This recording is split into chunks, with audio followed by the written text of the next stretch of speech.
Il était une fois dans un village éloigné et paisible, un couple modeste mais très heureux. Kwame et Onyeka étaient mariés depuis plusieurs années et ils avaient eu un enfant ensemble qui s'appelait Ogechi. Ogechi avait 13 ans et était une fille très intelligente et sage. Tous les espoirs de Onyeka reposaient sur sa fille. Elle espérait qu'elle travaille dur à l'école pour les sortir de la pauvreté. Un jour, la mère de Ogechi tomba gravement malade. Des jours et des semaines se sont écoulés, mais sa maladie semblait s'aggraver de plus en plus. Kwame avait dépensé toutes ses dernières économies. Il n'avait plus rien et fut obligé de commencer à prêter de l'argent auprès de ses amis et connaissances du village. Malheureusement, les jours passèrent et tout l'argent qu'il avait prêté s'amenuisait, mais sa femme ne guérissait pas. Plusieurs mois plus tard, les gens ont commencé à venir chez Kwame et ont commencé à le menacer de l'emprisonner s'il ne remboursait pas leur argent au plus vite. Il pleurait à genoux et les suppliait. Il était perdu. Sa femme était mourante. Il avait dépensé toutes ses économies et maintenant il risquait la prison. Dos au mur et en pleurs dans sa chambre, il prit une décision très audacieuse et inattendue. Le lendemain, il appela sa fille Ogechi pour lui demander son aide. « Ma chérie, je ne voulais pas en arriver là, mais depuis plusieurs mois, tu as pu voir l'état de ta maman et tous les efforts que j'ai faits pour essayer de la sauver. J'ai dépensé toutes mes petites économies et je suis complètement endettée, mais son état ne semble pas s'améliorer. Les gens chez qui j'ai prêté de l'argent sont en train de me menacer de m'emprisonner. C'est la raison pour laquelle je me tourne vers toi aujourd'hui. J'ai une demande à te faire, mais tu dois d'abord me promettre que tu n'en parleras à personne, même pas à ta mère. » Ogechi ne comprenait pas où son père allait en arriver, mais elle lui promit de ne rien dire à personne. « En fait, je connais une personne très riche qui est actuellement en séjour dans notre quartier. Je t'accompagnerai chez lui demain.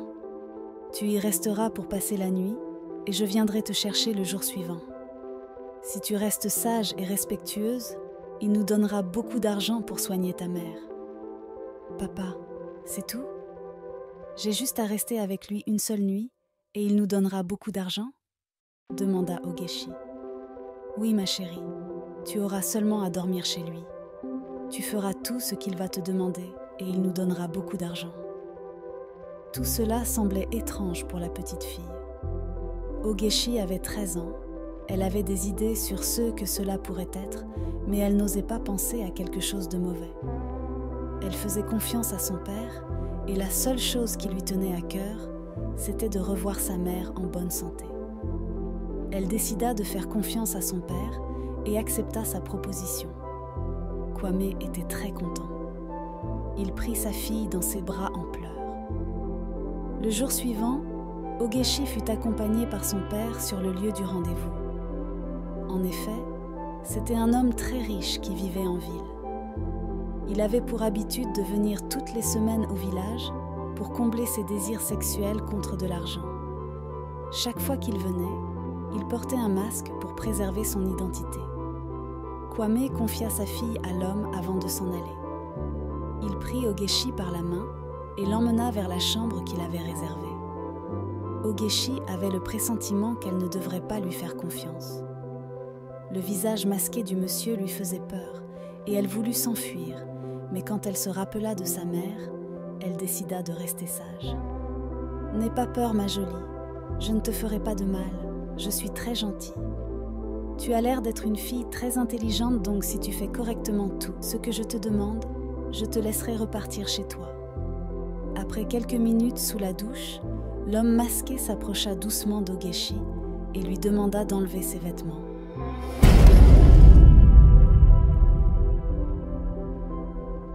Ogechi avait le cœur tout battant. Elle commença à prendre conscience de ce qui se passait. Elle retira tristement ses vêtements en pleurant.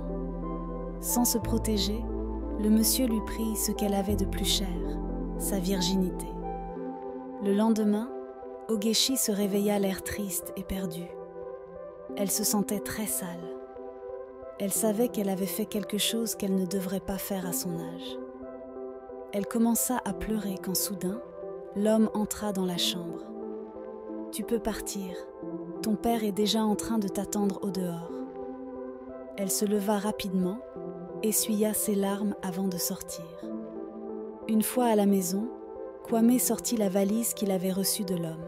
« Regarde ma chérie, nous avons maintenant beaucoup d'argent pour soigner ta mère et régler toutes nos dettes. » La valise contenait énormément de billets de banque flambant neufs. Kwame continua. « N'oublie pas que tu m'as promis de ne rien dire à personne. Il faut que cette histoire reste seulement entre toi et moi. » Ogechi s'efforçait de lutter contre ses larmes qui menaçaient de couler. « Oui, papa, je te le promets, lui répondit-elle. » Quelques mois après, Onyeka avait retrouvé complètement sa santé et Kwame était très heureux de retrouver à nouveau sa femme. Il avait payé toutes ses dettes et était à nouveau redevenu l'homme gai et heureux qu'il a toujours été en compagnie de sa femme. Un jour, Onyeka, la mère de Ogechi, était allée au marché pour faire des emplettes. Alors que Ogechi s'apprêtait pour se rendre à l'école, elle commença à ressentir des vertiges. Elle avait terriblement mal au ventre et à la tête. Paniquée, son père, qui était dans les parages, l'emmena très vite au centre de santé le plus proche. Après quelques minutes d'analyse, le médecin annonça à Kwame que Ogechi était enceinte. Quoi ? Kwame était perdue. Plusieurs questions commencèrent à lui traverser l'esprit. L'air inquiet, il raccompagna Ogechi à la maison. « Ma chérie, le médecin vient de m'annoncer que tu portes un bébé. Je sais que tout ceci est ma faute et je suis vraiment désolée. J'aurais voulu que les choses se passent autrement, mais maintenant je ne peux plus faire marche arrière. Tu n'as que 13 ans et je ne peux pas te laisser garder cette grossesse, et si jamais ta mère l'apprend, elle ne me pardonnera jamais. Dans la semaine, je t'emmènerai à nouveau au centre de santé et tu vas te débarrasser de cet enfant. » Soudain, Kwame entendit des bruits de pas. « Cours vite te cacher dans ta chambre, c'est sûrement ta mère, » ajouta-t-il l'air stressé et terrifié. Ogechi courut rapidement dans sa chambre. « Bonsoir chérie, commença Onyeka. Tu es vite rentrée aujourd'hui apparemment. J'espère que tout va bien. »« Oui, j'ai juste décidé de prendre une pause avant de repartir, » répondit Kwame. Après les salutations, Onyeka se dirigea dans la chambre de sa fille. « Ogechi, j'ai trouvé une très belle robe aujourd'hui au marché et je l'ai achetée pour toi. Je suis sûre que tu vas l'adorer et j'ai décidé de te l'offrir. » Onyeka savait que sa fille adorait les robes et elle avait décidé de lui en prendre pour la motiver et l'encourager à travailler plus dur à l'école. « Ogechi, tu es ma seule et unique fille et tu sais combien tu comptes pour moi. Je suis très fière de tes progrès à l'école, mais je veux quand même te donner quelques conseils. Tu deviens déjà une grande fille et je voudrais que tu consacres tout ton temps à tes études. Tu es notre seul espoir, moi et ton père. Nous espérons tous les deux que tu travailles dur à l'école et que tu obtiennes un bon boulot pour nous sortir de la pauvreté. Tu dois faire très attention et oublier les garçons pour l'instant parce que tu risques de tomber enceinte et cela pourrait ruiner à jamais ta vie. J'espère que je peux te faire confiance et que tu ne feras pas de bêtises, ma fille. » Ogechi avait le cœur qui battait très fort. « Oui, maman, » répondit-elle fébrilement, avant que celle-ci ne la serrât très fort dans ses bras. Cette nuit-là, Ogechi ne réussit pas à s'endormir. Elle était perdue dans ses pensées. D'un côté, il y avait sa mère qui mettait tous ses espoirs sur elle, et d'un autre, il y avait son père qui comptait sur elle pour garder leur secret. Ogechi ne voulait pas faire un avortement car elle considérait cela comme un crime. Elle ne voulait pas non plus que son père soit jeté en prison par sa faute. Elle passa toute la nuit à pleurer, seule face à son sort. 3 jours plus tard, c'était le jour où Kwame devrait accompagner Ogechi pour faire son avortement. Pendant que son père et sa mère dormaient encore, Ogechi rassembla quelques effets dans son sac. Elle avait économisé un peu d'argent qu'elle garda sur elle. Pendant que ses parents dormaient encore, elle sortit discrètement de sa chambre sur la pointe des pieds. Avant de s'en aller, elle regarda les photos accrochées au mur. Elle savait qu'elle s'embarquait dans quelque chose de très dur, mais c'était la seule solution qu'elle avait trouvée.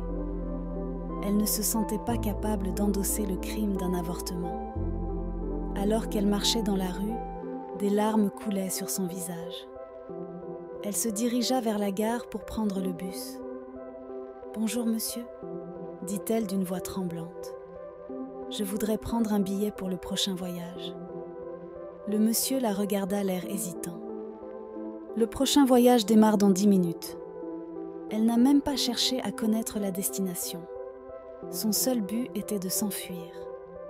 Avec ses petites économies, elle paya le billet et fut embarquée. Sur la route vers une destination inconnue, la pauvre fille ne cessait de penser à sa famille. Elle avait tout quitté pour prendre en main sa vie dans un endroit qu'elle n'avait jamais fréquenté. Elle n'avait plus personne sur qui compter et devra tout faire d'elle-même. Quelques heures plus tard, le bus arriva à destination et il faisait déjà complètement jour. C'était une grande ville qui n'avait rien à voir avec le village où elle vivait auparavant. Elle descendit nonchalante, puis marcha dans la foule en essayant de prendre connaissance des lieux.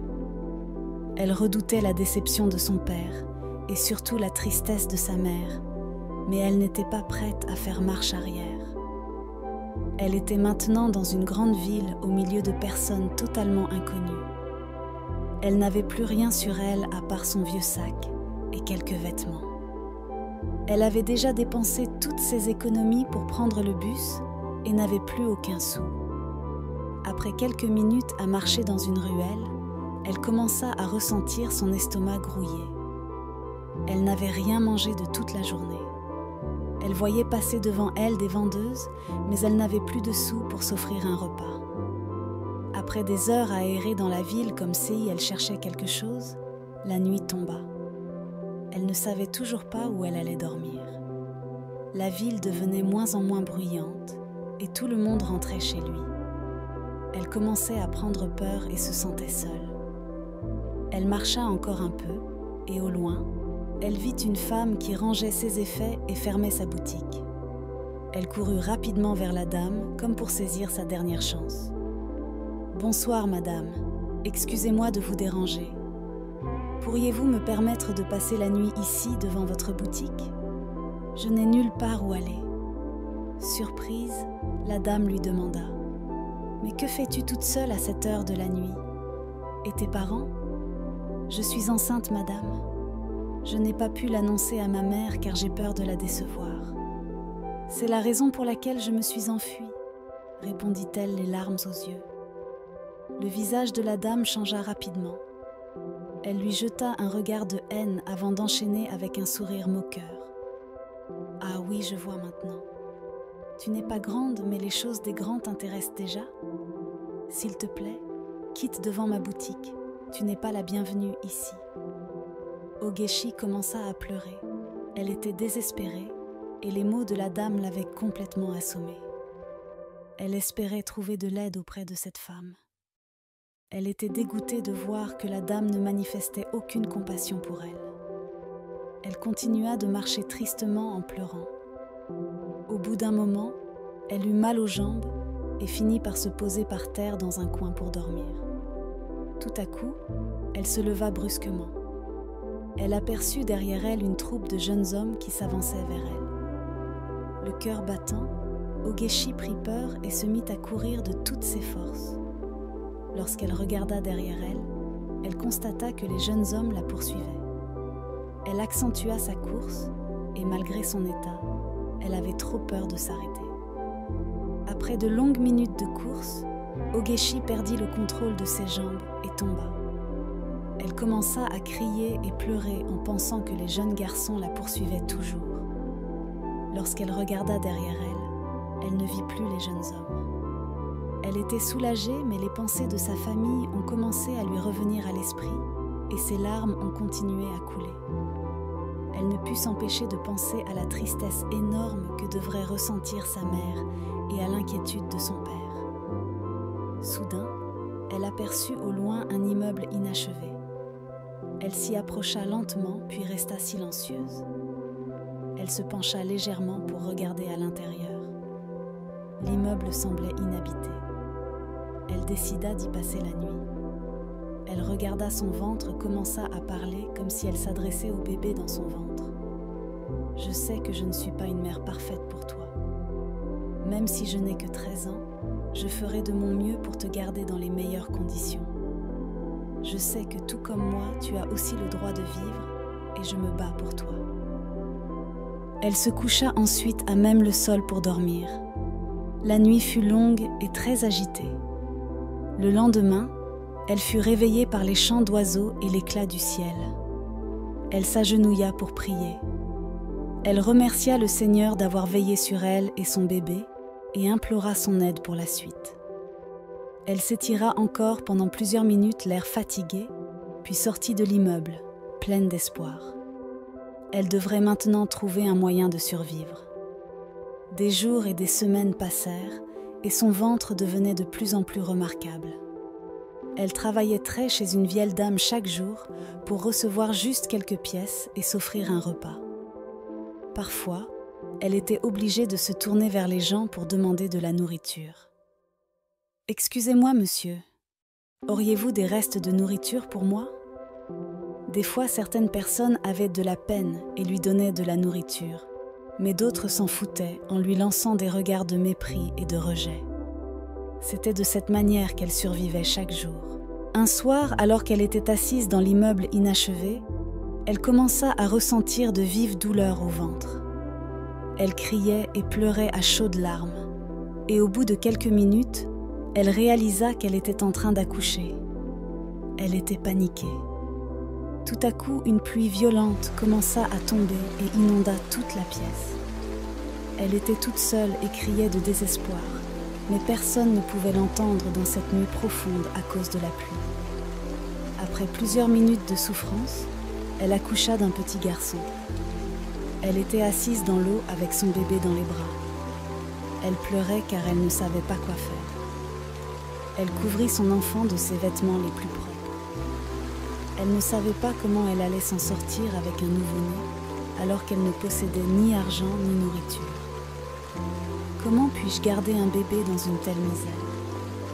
Je ne suis même pas capable de manger une fois par jour, alors qu'en sera-t-il maintenant avec un enfant? Le lendemain matin, elle a eu une idée. Elle avait longtemps réfléchi toute la nuit, et c'était la seule solution qui lui venait en tête. Elle savait qu'elle ne pouvait pas rester les bras croisés. Elle se devait de vite agir, sinon l'enfant allait mourir de faim. « Je suis vraiment désolée de te faire subir une telle chose. Mon bébé commença-t-elle d'une voix triste. J'aurais voulu que les choses se passent autrement, mais maintenant je ne peux plus faire marche arrière. Tu es déjà là. Je n'ai pas la capacité de t'offrir une vie tranquille. Je te prie de me comprendre et de me pardonner pour ce que je m'apprête à faire. Quoi qu'il arrive, tu dois savoir que je t'aime plus que tout, que je donnerai ma vie pour toi. » Elle l'enveloppa dans une couverture propre. Elle inspira fortement puis sortit hésitante de l'immeuble. Elle marcha son bébé dans les bras, s'avançant vers une grande maison de la ville. C'était l'une des plus belles maisons du quartier et elle savait que ceux qui y vivaient étaient très riches. Elle s'avança doucement vers l'immeuble. Elle avait peur de ne pas y parvenir. Et si mon plan ne marchait pas? Et s'il l'abandonnait? Après de longues minutes d'hésitation, elle serra à nouveau son bébé très fort dans ses bras et après l'avoir longtemps contemplé et admiré, elle le déposa devant la porte des milliardaires. Après cela, elle alla se cacher derrière un arbre pour observer. Elle y resta quelques minutes avant que le portail ne s'ouvre enfin. Lorsqu'elle leva la tête pour regarder, c'était le milliardaire et sa femme qui s'étaient apprêtés pour sortir. Soudain, le bébé attira leur attention. « Oh Seigneur, regarde chérie, un bébé abandonné. Mais qui peut bien laisser son bébé ici ?» La femme du monsieur saisit l'enfant et ils se retournèrent à nouveau dans l'immeuble pour trouver une solution. Derrière l'arbre, Ogechi avait vu toute la scène et des larmes coulaient sur son visage. Elle était convaincue de savoir que son bébé avait été recueilli par une famille riche qui pourra prendre soin de lui, mais elle ressentait la douleur de la séparation. « J'espère que tu pourras avoir une vie heureuse et une enfance normale », pleurait-elle tristement avant de s'en aller. Elle pria dans son cœur, implorant le Seigneur de lui faire grâce et de lui permettre de revoir un jour son enfant. Pendant ce temps dans la maison, le couple discutait à propos du bébé. « Qu'allons-nous faire, chérie ?» demanda le milliardaire. « Que pouvons-nous faire d'autre ? Nous allons l'emmener au commissariat et expliquer la situation aux agents de sécurité, » répondit nerveusement Uzoma. Après un moment de réflexion, Moussa reprit la parole. « Et si nous le gardons ? Nous pourrons nous en occuper car nous avons les moyens. » « C'est vrai, tu as raison. Nous devons lui trouver un prénom. Je pense qu'on peut l'appeler Emeka, » proposa Moussa. Uzoma et Moussa étaient en couple depuis de longues années et ils avaient déjà eu un enfant ensemble. Il avait 15 ans et s'appelait Chinedu. Il faisait la classe de première et faisait la fierté de ses parents. Depuis sa naissance, le couple n'avait pas réussi à avoir d'autres enfants. Chinedu était leur seul fils. Depuis l'arrivée du bébé Emeka, la famille semblait encore plus unie. Tout le monde était aux petits soins pour lui et Chinedu adorait jouer avec lui.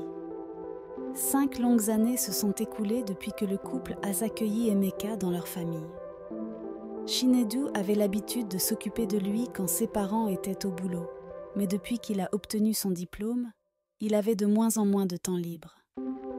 Il avait maintenant 20 ans et avait décidé de poursuivre ses études dans le domaine de la lutte contre la fraude et son indisponibilité due à son emploi du temps chargé commençait à peser sur ses parents. Emeka avait maintenant 5 ans. Pour sa sécurité, le couple décida un jour d'engager une nounou.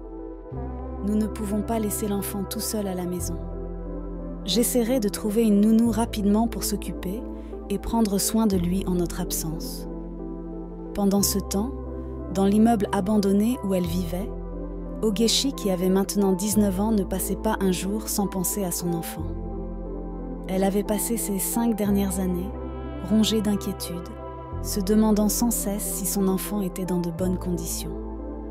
Parfois, elle passait devant la maison, elle regardait la maison pendant plusieurs minutes, elle s'approchait et collait son oreille à la porte en espérant entendre au moins sa voix. Son enfant lui manquait.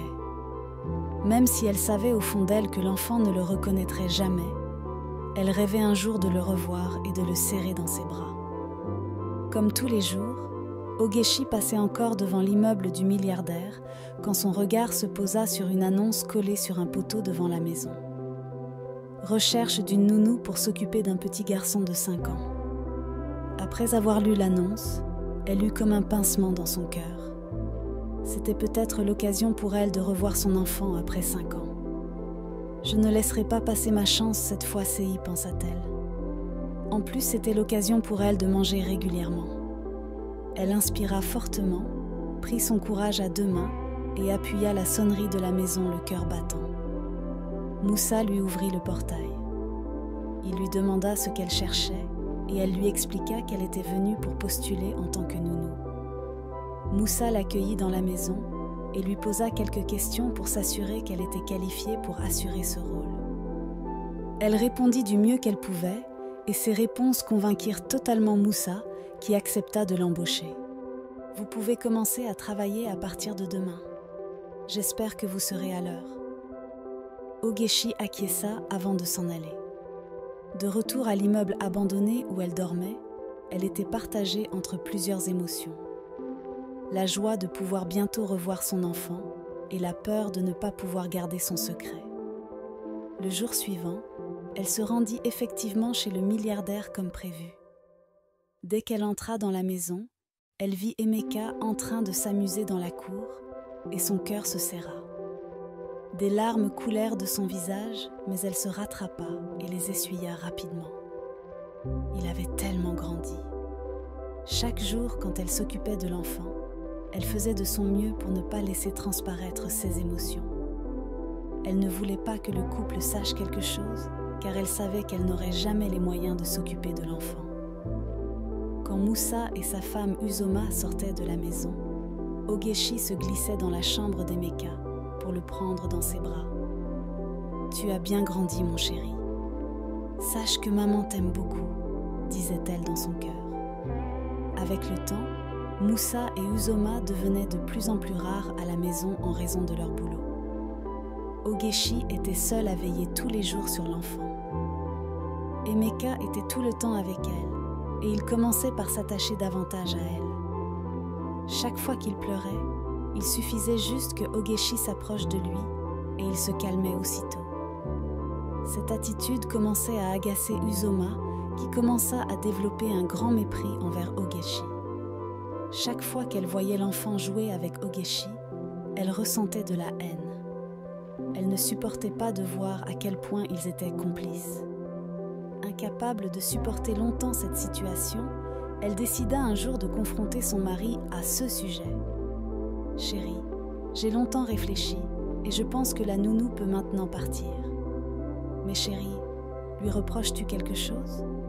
Elle s'est bien occupée d'Emeka depuis son arrivée et en plus, elle n'a passé que 3 mois avec nous, » répondit Moussa. « Oui, je sais, mais maintenant elle peut partir. » « Comment peux-tu dire ça alors que tu sais que nous n'avons pas le temps de nous occuper de lui ?» Uzoma poursuivit. « On demandera à notre fils Shinedu de s'occuper de lui. » Moussa ne comprenait pas pourquoi sa femme insistait autant. « Veux-tu que Shinedu abandonne ses études ? On en reparlera plus tard. J'ai l'impression que tu as de la fièvre aujourd'hui, » ajouta-t-il pour mettre fin à la discussion. Ogechi, quant à elle, avait pris son rôle très à cœur. Chaque jour, elle s'assurait que le petit Emeka fasse toujours tous ses devoirs à temps. Un jour, alors que Ogechi couchait l'enfant, elle fut surprise par la question que celui-ci lui posa. « Nounou Ogechi, pourquoi parfois tu as l'air triste quand tu es avec moi ?» La question rendit Ogechi tellement triste et la voix brisée, elle lui répondit « Non, non, je ne suis pas triste, Emeka. Ne te fais pas de soucis pour moi. » Le petit garçon enchaîna avec une autre question.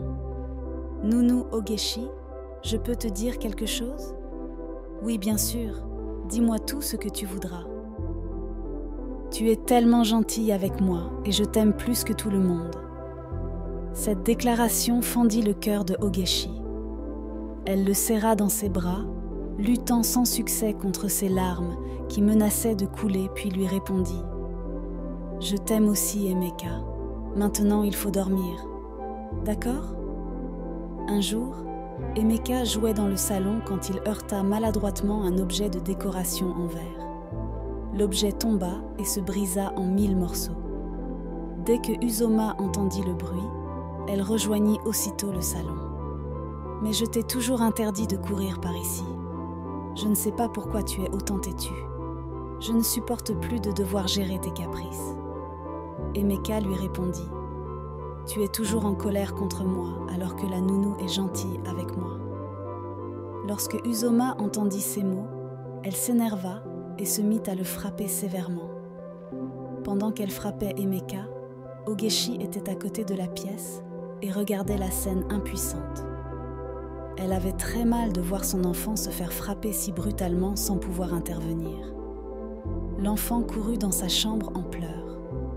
Ogechi attendit quelques minutes pour s'assurer que Madame Uzoma était partie avant de s'introduire dans la chambre de l'enfant. Elle prit Emeka par les mains et le serra dans ses bras. « Calme-toi, Emeka, tu aurais dû écouter maman. Elle t'avait interdit de jouer à cet endroit. Arrête de pleurer. Merci, nounou Ogechi. J'aurais préféré que tu sois ma mère, ajouta-t-il en pleurant. Cette phrase brisa le cœur de Ogechi. Cette fois, elle ne réussit pas à empêcher ses larmes de couler. Si seulement il savait que j'étais réellement sa mère, disait-elle intérieurement.